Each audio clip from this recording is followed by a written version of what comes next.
Let's see. Okay. So first off, thanks for the organizers for inviting me to give this talk. So we don't perceive the world in isolation. We continuously make predictions about what's likely to occur next. So when we're browsing posters in the poster hall, we don't only have to rely on our sensory input, we can use contextual cues as well, or prior knowledge, etc. At the same time, there's something simple at play as well. So we tend to dampen neural responses for repeated sensations. So this dampening might be very severe if you have, for example, a very noisy poster hall. And what we're interested in is to see how we use both this past repetition suppression together with inferences towards the future and how they integrate neurally. And we do this by presenting stochastic tone sequences. And what is important here is that these sequences, they differ in their local and global statistical regularities. Okay, I don't hear them, but okay, so it's like boop, boop, boop, boop, boop. Yeah, so these we present to our human volunteers while capturing neural data. First off, using ultra-high field fMRI to really look into where these aspects integrate throughout the cortical layers, but also using MEG to look at temporal dynamics. We also use these stochastic sequences as an input to do computational modeling. And here we ask, given these sequences, what responses do we expect for sensory input, repetition suppression, and expectation based on statistical regularities. We then fit these components using cross-validation to our neural data and see how they contribute. As has been described yesterday beautifully, both by Ioni and Michele, our auditory cortex is tonotopically organized, so we can really do this in a content-specific and tuning-dependent manner. So given these tone sequences, if we take, for example, a voxel tuned to 1100 Hertz, so this one, we expect for these stimuli quite a lot of activation. All this activation leads to a lot of suppression. Because these are very stable, we expect quite strong priors, but not so many big errors, which for the same stimuli is completely different if we take a voxel tuned to 3100 Hertz. Here we expect very sporadic activations, but all this activation falls outside of our priors, so they will all probably elicit prediction errors. And we do some variance partitioning to see how these all fit, to see what they explain on top of each other. First off, we can do this, so we see throughout the auditory cortex that indeed all these components contribute, but maybe more interestingly, because we are using this ultra-high field fMRI, we can also look at where they integrate throughout the cortical layers. And here, if we isolate the unique variants explained by all of these components, so variants explained that could not be explained by any other model, what we see is that specifically for the expectation model, so the blue one, we see that this expectation model always seems to be biased towards deep layers. So kind of the prediction in the deep layers, whereas both sensory input and repetition suppression seems to be fairly uniform across layers. We can also look at joint representations. So now instead of the unique variants, we look at how components jointly explain variants. And here what we see is that, again, throughout the auditory cortex, the integration between expectations and sensory input always seems to be biased towards the surface. And again, this is also very consistent everywhere.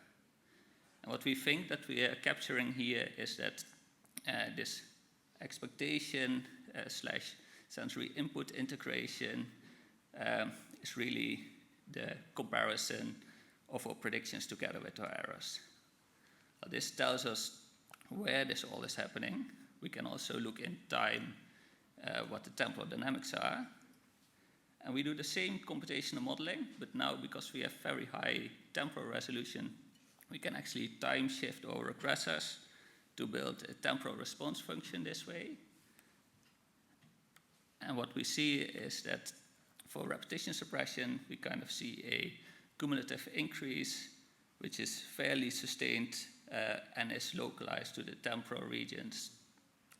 We see a very nice and striking surprise effect, which is a peak around 100-ish milliseconds, which is even more localized to the auditory cortex, which is then directly followed by a precision effect, which is more broader.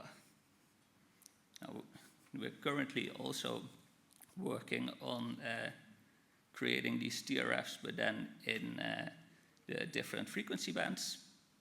This is all very new ongoing research, so we literally added these figures yesterday.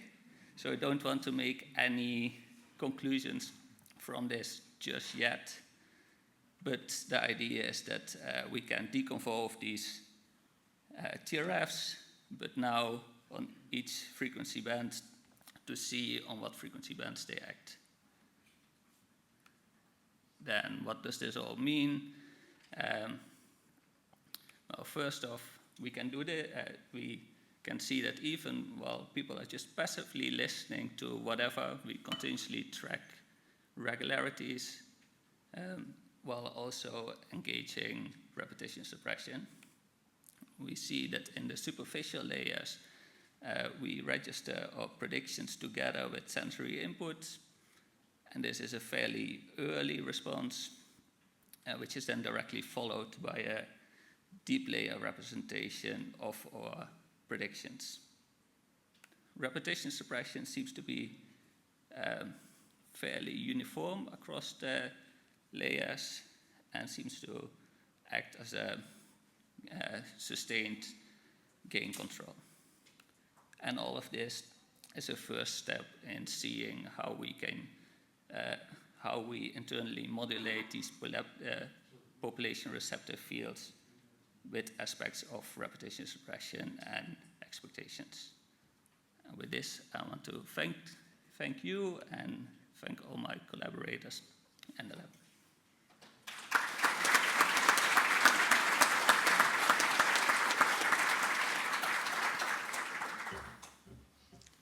Questions? Yeah, Sam. It went fast, so I'm not sure I got this, but it kind of looked like the effect of sensory tuning was also strongest in the deep layers. And so I was just wondering more broadly, like, does the overall pattern across layers, does that like fit with what we know from animal work? Yes, so there's one specific area indeed where we saw a small effect for the sensory input as well. This is only, well, let's see if we can.